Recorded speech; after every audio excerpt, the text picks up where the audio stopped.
ನಮಸ್ಕಾರ ಎಲ್ರಿಗೂ. ವನಿತೆ ಕನ್ನಡ ವಾಹಿನಿಯ ಮತ್ತೊಂದು ವಿಡಿಯೋಗೆ ಎಲ್ರಿಗೂ ಆತ್ಮೀಯ ಸ್ವಾಗತ. ಈ ದಿನದ ವಿಷಯ ರವಿ ಬೆಳಗೆರೆ ಅವರು ಬರೆದಿರುವಂತಹ ಓ ಮನಸ್ಸೆ ಪುಸ್ತಕದ ನಿಮ್ಮ ಕನಸು 1000 ಎದೆಗಳನ್ನು ತಲುಪಲಿ ಎನ್ನುವ ವಿಷಯ. ನಿಮಗೆ ಬರೆಯಲು ಬರುತ್ತದೆಯೇ?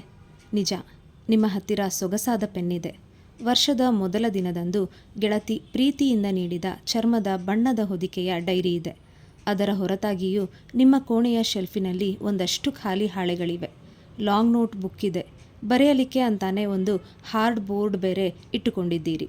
ಇಷ್ಟೆಲ್ಲ ಇದ್ದರೂ ನೀವು ಒಂದಕ್ಷರವನ್ನೂ ಬರೆಯುತ್ತಿಲ್ಲ. ಅದಕ್ಕೆ ಕೇಳಿದ್ದು, ನಿಮಗೆ ಬರೆಯಲು ಬರುತ್ತದೆಯೇ? ಹಾಗೆ ನೋಡಿದರೆ ನಾವೆಲ್ಲ ಕಲಿಯಲು ಪ್ರಾರಂಭಿಸುವುದೇ ಬರೆಯುವ ಮೂಲಕ. ಶಾಲೆಯಲ್ಲಿ ಮೊದಲ ದಿನ ಶಿಕ್ಷಕರು ನಮಗೆ ಹಾಡು ಹೇಳಲಿಲ್ಲ, ಕತೆ ಹೇಳಲಿಲ್ಲ. ಬದಲಾಗಿ ಹೇಳಿದ್ದು ಅಕ್ಷರಗಳನ್ನು ತಿದ್ದುವುದು ಹೇಗೆಂದು.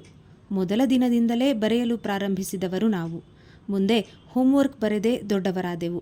ಪರೀಕ್ಷೆಯನ್ನು ಬರೆದೇ ಪಾಸಾದೆವು. ನೌಕರಿ ಸಿಕ್ಕಿದ್ದು ಕೂಡ ಟೆಸ್ಟ್ ಬರೆದೆ. ಆದರೆ ಮುಂದೆ ಚೆಕ್ಬುಕ್ ಬರೆಯುವ ಹೊತ್ತಿಗೆ ಬರವಣಿಗೆಯನ್ನೇ ನಾವು ಮರೆತು ಬಿಟ್ಟೆವಲ್ಲ. ಅದು ಹೇಗೆ?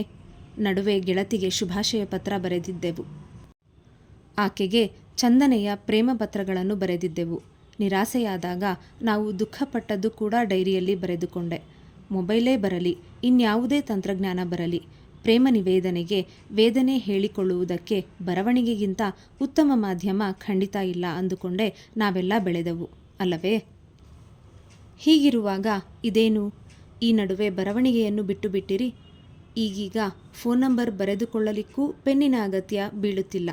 ಮೊಬೈಲೇ ಸಾಕು. ಬ್ಯಾಂಕಿನಿಂದ ದುಡ್ಡು ತೆಗೆಯಲಿಕ್ಕೂ ಪೆನ್ ಬೇಡ.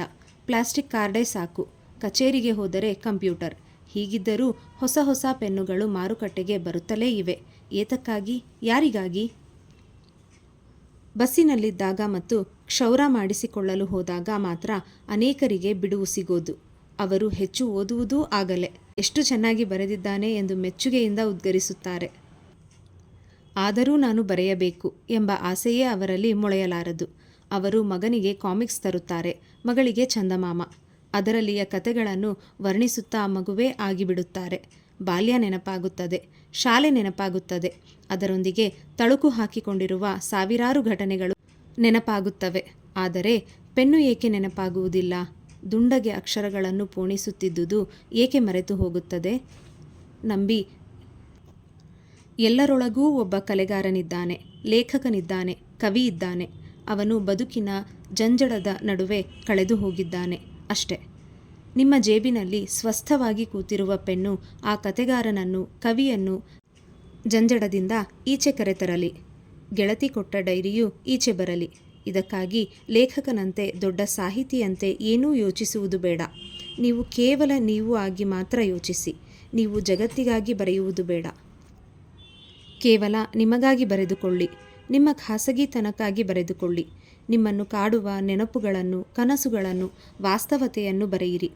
ಕೆಲವೇ ವರ್ಷಗಳಲ್ಲಿ ಇಡೀ ಬದುಕೇ ಹೇಗೆ ಬದಲಾಗಿ ಹೋಯಿತಲ್ಲ ಎಂಬುದರ ಬಗ್ಗೆ ಬರೆಯಿರಿ. ಬೆಳಗ್ಗೆ ಬರೆದಿದ್ದನ್ನು ಸಂಜೆ ಕೂತು ಓದಿ. ಸಂಜೆ ಬರೆದಿದ್ದನ್ನು ಬೆಳಿಗ್ಗೆ ಓದಿ ಆಸ್ವಾದಿಸಿ. ನಿಮ್ಮೊಳಗೆ ನೀವೇ ಅಕ್ಷರದ ಮೂಲಕ ಮಾತಾಡಿಕೊಳ್ಳಲು ಆರಂಭಿಸಿ. ಯಾರೋ ಒಬ್ಬ ಕಾಣದ ವ್ಯಕ್ತಿಯ ಅನುಭವ, ಕನಸುಗಳು ಬರವಣಿಗೆಯ ಮೂಲಕ ನಿಮ್ಮ ಮೇಲೆ ಪ್ರಭಾವ ಬೀರಲು ಸಾಧ್ಯವಿರುವಾಗ ಅಂಥದ್ದೇ ಸಾಮರ್ಥ್ಯ ನಿಮಗೂ ಇದೆ ಎಂಬ ವಿಶ್ವಾಸ ಬೆಳೆಸಿಕೊಳ್ಳಿ. ನಿಜಕ್ಕೂ ನಾವೆಲ್ಲರೂ ಬರಹಗಾರರೇ. ಆದರೆ ನಿಜವಾಗಿಯೂ ಬರೆಯುತ್ತಿರುವವರ ಸಂಖ್ಯೆ ತುಂಬ ಕಡಿಮೆ. ನಮಗೆ ಸಾಧ್ಯವಿಲ್ಲ ಬಿಡಿ ಎಂದು ನಮಗೆ ನಾವೇ ಹೇಳಿಕೊಂಡು ಒಂದು ಅಪೂರ್ವ ವಿದ್ಯೆಯಿಂದ ನಮ್ಮಲ್ಲನೇಕರು ವಂಚಿತರಾಗಿದ್ದೇವೆ. ಜೇಬಿನಲ್ಲಿ ಪೆನ್ನು ಇಟ್ಟುಕೊಂಡಿದ್ದರೂ ಅದನ್ನು ಬಳಸುವ ರೀತಿ ಮರೆತವರಂತೆ ಓಡಾಡುತ್ತಿರುತ್ತೇವೆ. ಎದೆಯ ತುಂಬ ಕನಸುಗಳನ್ನು, ಕತೆಗಳನ್ನು, ಕವಿತೆಗಳನ್ನು ಅದುಮಿಟ್ಟುಕೊಂಡು ಇನ್ನೊಬ್ಬರ ಕನಸಿಗೆ ಮುಖ ಮಾಡಿ ನಿಂತಿರುತ್ತೇವೆ. ನಮ್ಮ ಅಂಗಳದಿ ಅರಳಿರುವ ಗುಲಾಬಿಯನ್ನು ನಾವು ಗುರುತಿಸುವುದು ಯಾವಾಗ? ಇವತ್ತಿನಿಂದಲೇ ನಿಮಗೆ ತೋಚಿದ್ದನ್ನು ಬರೆಯಲು ಪ್ರಾರಂಭಿಸಿ. ನೀವು ಬರೆಯುವುದು ಪ್ರಕಟವಾಗಬೇಕೆಂಬ ಒತ್ತಡವೇನೂ ಇಲ್ಲವಲ್ಲ. ಆದ್ದರಿಂದ ಮನಸ್ಸಿಗೆ ಬಂದಂತೆ ಬರೆಯುತ್ತಾ ಹೋಗಿ. ಕ್ರಮೇಣ ನಿಮಗೇ ಒಂದು ಬಗೆಯ ಶಿಸ್ತು, ಒಪ್ಪ, ಓರಣ, ಖಚಿತತೆ ದಕ್ಕುತ್ತಾ ಹೋಗುತ್ತದೆ. ಬರೆಯುವ ಕ್ರಿಯೆ ಖುಷಿ ಕೊಡುತ್ತಾ ಹೋಗುತ್ತದೆ.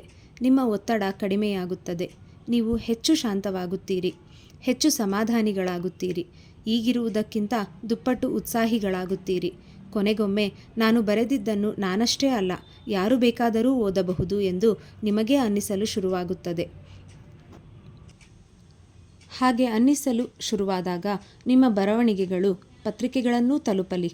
ನಿಮ್ಮ ಕನಸುಗಳು ಸಾವಿರಾರು ಜನರ ಎದೆಗಳಲ್ಲಿ ಕನಸುಗಳನ್ನು ಬಿತ್ತಲಿ. ಪ್ರತಿಯೊಂದು ಕನಸು ಹೊಸ ಕನಸುಗಳಿಗೆ ಕಾರಣವಾಗುತ್ತದಂತೆ. ನಿಮ್ಮೊಳಗಿನ ಕನಸು ಅಂಥದೊಂದು ಶಕ್ತಿಯನ್ನು ಗಳಿಸಿಕೊಳ್ಳಲಿ. ಬರೆಯುತ್ತಾ ಹೋದಂತೆ ನೀವು ಹೆಚ್ಚು ಸ್ವಸ್ಥರಾಗುತ್ತೀರಿ, ಹೆಚ್ಚು ಉತ್ಸಾಹಿಗಳಾಗುತ್ತೀರಿ. ಅದೊಂದು ಅದ್ಭುತ ಜಗತ್ತು ಎಂಬುದು ಕ್ರಮೇಣ ನಿಮಗೇ ಗೊತ್ತಾಗುತ್ತದೆ. ಪೆನ್ನೆಂಬ ಕೀಲಿಯನ್ನು ಜೇಬಿನಿಂದ ಹೊರತೆಗೆಯಿರಿ. ಧನ್ಯವಾದ. ಈಗ ಇಂದಿನ ಕಿವಿಮಾತು. ಮುಳ್ಳುಗಳು ನಿರಂತರ ಚಲಿಸುತ್ತಿರುವುದರಿಂದಲೇ ಗಡಿಯಾರಕ್ಕೆ ಬೆಲೆ, ಹಾಗೆಯೇ ಕ್ರಿಯಾಶೀಲತೆಯಿಂದಲೇ ಜೀವನಕ್ಕೆ ಬೆಲೆ. Thank you.